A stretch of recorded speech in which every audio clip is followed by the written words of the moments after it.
In Ukraine, Colombian volunteers are trained from scratch, and they then fight in the ranks of the Ukrainian Defense Forces. Colombians have the opportunity to quickly integrate into the Ukrainian Armed Forces. The 47th Separate Mechanized Brigade, Magura, reported this on Telegram. The project to attract foreign volunteers to the 47th Magura Separate Motorized Rifle Brigade is constantly expanding.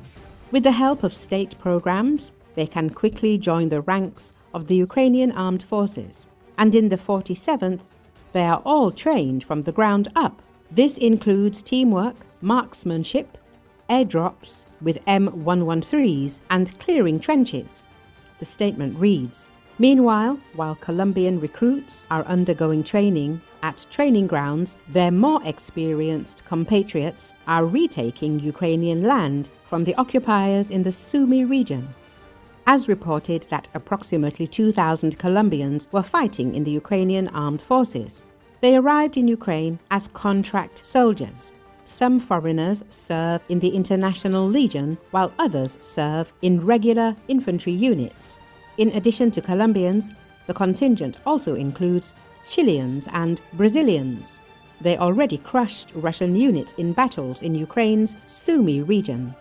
About 40% of the foreign fighters who arrived in Ukraine are from South America. Incidentally, Mexican intelligence agencies previously warned Ukraine that some volunteers who joined the International Legion of the main intelligence directorate of the Ministry of Defense may have ties to cartels. It was alleged that some Mexican volunteers joined the International Legion of the main intelligence directorate to learn drone piloting skills, particularly FPV models. Initially, Ukraine strictly selected only those with military experience. Subsequently, the requirements were relaxed, and now recruits include those who previously served in Colombian special forces or police. Many come with absolutely no military experience, says musician. The motives vary. Some come out of ideology and a desire to support Ukraine, others for economic reasons. Martinez says directly that earning money at the front gives him the chance to buy land and return to Colombia with his family. Another fighter, Oliver, 37, returned to Ukraine for the second time, partly because I enjoy it, partly for financial reasons. South American soldiers most often serve in the infantry, a critically needed speciality due to chronic shortages at the front lines. After nearly 4 years of war, Ukraine is experiencing a shortage of mobilized personnel, and frequent rotations and the ability of foreign contract soldiers to terminate their contracts at any time complicate planning. My fighters are fulfilling their duties and very successfully, says Commander Musician, emphasizing that some Colombians stay for a few months while others sign 3-year contracts. I try to convey to them that they are doing something great here, he adds. Tactics and training for new recruits also cover combating cheap enemy drones. At the training ground, instructors train soldiers in shooting down drones, often a matter of survival on the front lines. To reach a position today, you need skills to shoot down enemy drones.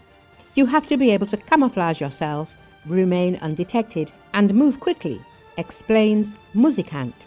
Foreign fighters are present on both sides of the conflict. While Ukraine welcomes volunteers and contractors from around the world, Russia also attracts foreign mercenaries and receives support from its allies. The current participation of thousands of Colombians and other Latin Americans demonstrates that the war in Ukraine remains attractive to both idealists and those seeking material gain. Martinez, preparing for his first rotation, admits, "It's nice to be here and support Ukraine." He adds, "I'll stay as long as I can." For many of these compatriots, returning home with plans for a new life is the main motivation for traveling 11,000 kilometers and tens of degrees of climate difference to take part in this war.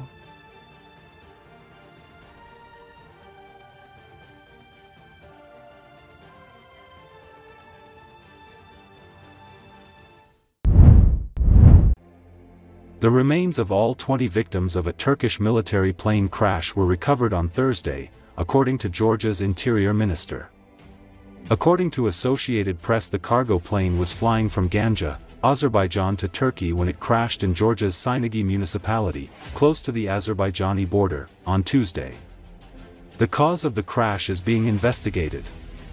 The military personnel were part of a unit responsible for the maintenance and repair of Turkish F-16 jets that had flown to Azerbaijan to participate in that country's Victory Day celebrations. The event marked Azerbaijan's 2020 military success over Armenia for control of the Karabakh region, a conflict that had lasted nearly 4 decades. Georgia's Interior Minister Jalad Jalad said all critical components of the aircraft have been retrieved and are under examination as part of the investigation. Over 1,000 people from Georgia and Turkey participated in the rescue and investigation efforts, he said. Turkish National Defense Ministry said C-130 flights were temporarily suspended to allow the aircraft to undergo detailed technical inspections. Only those who successfully passed the checks would be allowed to resume flying, the ministry said in a statement.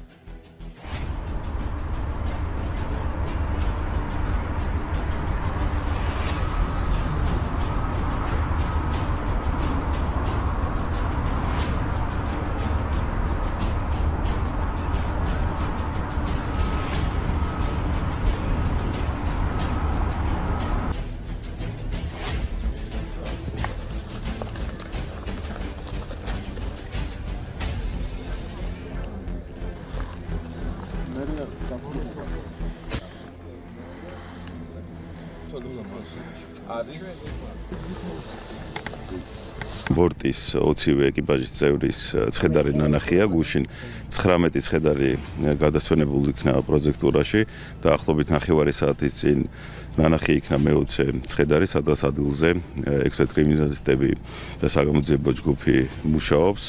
მინდა გითხრათ, რომ გამოძიებისთვის მნიშვნელოვანი ყველა ტექნიკური საშუალება და თვითმფრინავის ფრაგმენტები ნანახია და მიმდინარეობს ექსპერტიზა.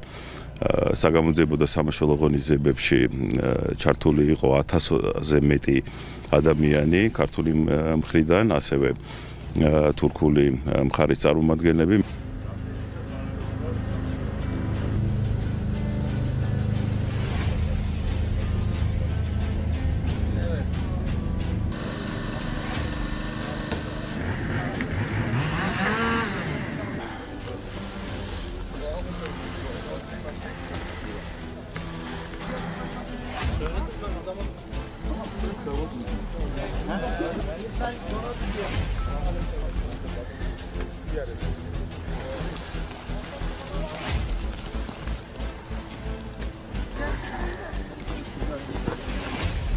Father.